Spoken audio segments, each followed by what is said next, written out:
Today is Sunday, February 19th, and it is an unbelievably beautiful day here in the middle of February. I'm out here without a coat, without a hat on.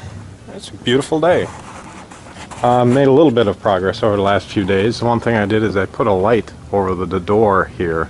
I bought two of these lights on eBay for just about nothing. So I put one on the side door, and I also got one around here on the back door. You can see right up there. That was a little tricky to get in, but not too bad. And you can see I've got the back here framed off. This is going to be a cargo area underneath here, and I'm going to surround it with aluminum that's left over from the shelving. You can see I've got one piece sitting here. There's going to be two pieces that go across the top. LP tanks over here, and you can see I've got a little divider wall I've started to put together over here. There's going to be an electrical panel there. Then I'm going to knock a hole in the side here and put in a cargo door. Same thing over on this side. I'm going to knock a hole in and put in a cargo door. I actually bought a cargo door off of eBay. It was a RV cargo door, and it's really cheap and chintzy. And I just didn't like the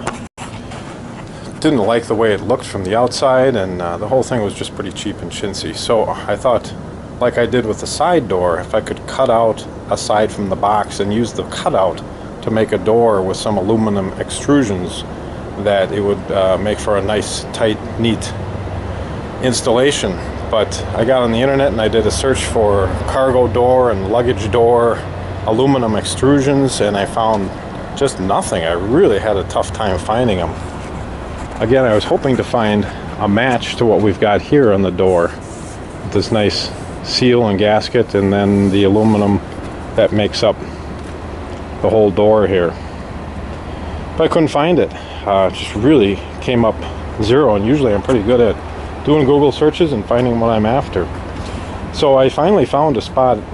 It's called Interstate RV Metal, and they don't have the extrusions on their website, but they do make doors. And a really nice guy there, a gal named KC and a guy named Matthew, helped me out. And Matthew said, this is what you're going to need, and he sent me some pictures, and it looks about right. And so it's going to be about $90 worth of aluminum and about $60 to ship it here from, I think it's from Oregon. Again, it was Interstate RV Metal. So maybe that will help some of you out there. You can see I've got the two cardboard batteries here. These are just for mock-ups, and I think those are going to go in the back here. Got my Suburban furnace, and this is going to be going right about there.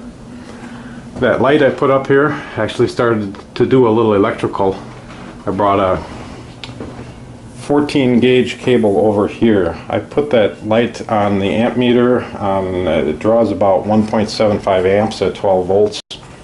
So I figure 14 gauge should be just fine. You can see I've got the stubs from the light I put here.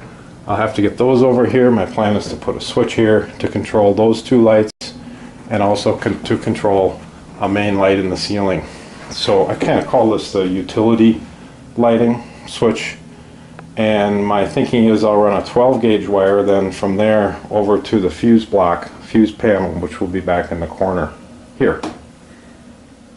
So that's where we're at here today.